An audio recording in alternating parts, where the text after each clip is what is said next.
নির্বাচন হয় 7 সালে, সেই নির্বাচনে আমাদের প্রিয় নেতা কামাল ইউসুফ সাহেবের ভূমিকা কি ছিলেন?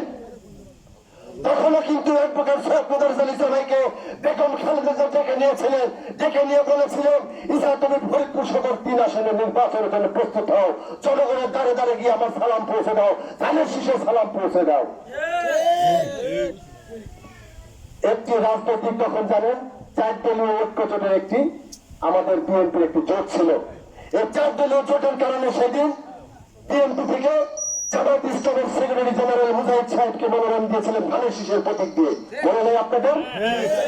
সেই দিন কিন্তু আমাদের এই ইসাবাই সেই দিন কিন্তু বিএনপির সাথে চ্যালেঞ্জ করেন নাই। বেগম খালেদা জিয়া ইসাবাইকে ডেকে নিয়ে বলেছে 4 দলকে ঐক্যবদ্ধ রাখার জন্য 4 দল সিদ্ধান্ত নিয়েছে ফরিদপুর সদর আসন থেকে মুজাহিদ সাহেব নির্বাচন করবে, তুমি যাও মুজাহিদের নির্বাচন করো। সেই দিন কিন্তু ইসাবাই মুজাহিদের সাথে, মুজাহিদ ভাইয়ের সাথে আপনাদের দ্বারে দ্বারে এসেছে এবং ধানের শীষের ভোট চেয়েছে মুজাহিদ ভাইয়ের পক্ষে। সেদিন আমাদের প্রয়াত নেতার ভূমিকা কি ছিল আপনারা জানেন। সেদিন কিন্তু সে বেগম খালেদা জিয়াকে চ্যালেঞ্জ করে দিয়ে সেদিন কিন্তু সে কলসি মার্কাতে নির্বাচন করেছিল। ওই যে তার পতন শুরু হয়েছে, তারপর থেকে সেই পতন কিন্তু তার অব্যাহত রয়েছে। আমার এইবার এই যে দীর্ঘ 17টি বছর ফেসিবাদী আন্দোলন করেছি ইসাবাইয়ের নেতৃত্বে, আমি দীর্ঘদিন জেল খেটেছি, আমি সহ এই 12টি ইউনিয়নের নেতৃবৃন্দ, ওই যে সুরাত মেম্বার আমার জেল পার্টনার, রহমান মনি ভাই আমার জেল পার্টনার, এদের সাথে আমি জেল খেটেছি, অসংখ্য নেতৃবৃন্দের সাথে আমি জেল খেটেছি। আমরা যারা জেলে ছিলাম আমরা জানি ইসাবাইয়ের গুরুত্বটা কি। আমাদের পরিবারকে টের পাইতে দেয় নাই, উকিলের বারিন্দায় যাইতে হবে, উকিলের চেম্বারে যাইতে হবে, হাইকোর্ট করতে হবে, এইগুলো অ্যাডভোকেট সৈয়দ মোদাররেস আলী ইসাবাই করেছে, আমরা জেল খেটেছি। আমাদের পরিবার ঠিক পায় নাই কিভাবে এই ছেলেটা জেল খাটছে। আমাদের পরিবারে কোনো টাকা পয়সা খরচ হয় নাই, বরঞ্চ পরিবার চালিয়েছে অ্যাডভোকেট সৈয়দ মোদাররেস আলী ইসাবাই।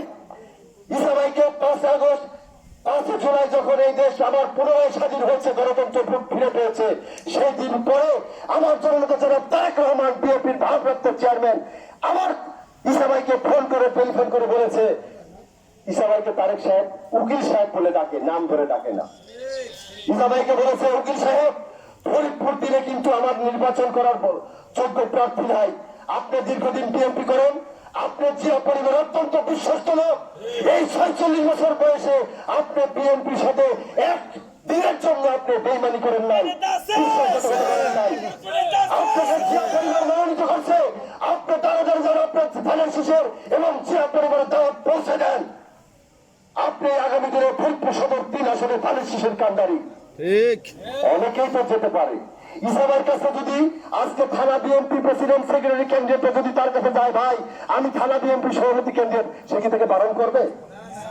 সে সর্বোচ্চ বলতে হবে ঠিক আছে যাও তুমি কাজ করো।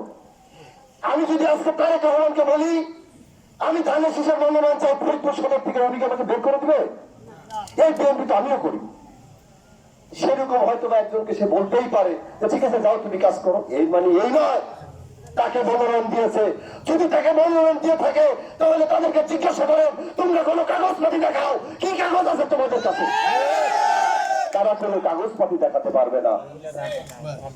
যাই হোক, অনেক হয়েছে, আজান দিয়েছে, মুরব্বীরা বক্তব্য দিবে। আগামী দিনে আপনাদের সকলকে জাতীয়তাবাদী দল বিএনপি যারা করেন সকলে ঐক্যবদ্ধ থাকবেন। আমরা 17টি বছর যার উদ্দেশ্যে আন্দোলন করেছি সেটি হল একটি অবাধ সুষ্ঠু নিরপেক্ষ নির্বাচনের জন্য আমরা রাজপথে আন্দোলন করেছি। এই আন্দোলন করতে গিয়ে আমাদের জাতীয়তাবাদী পরিবারে হাজার হাজার ছেলে মেয়ে মৃত্যুবরণ করেছে, অনেকেই গুম হয়েছে, খুন হয়েছে, অনেকে মৃত্যুবরণ করেছে। এই কারণে আমরা 17টি বছর আন্দোলন সংগ্রাম করেছি।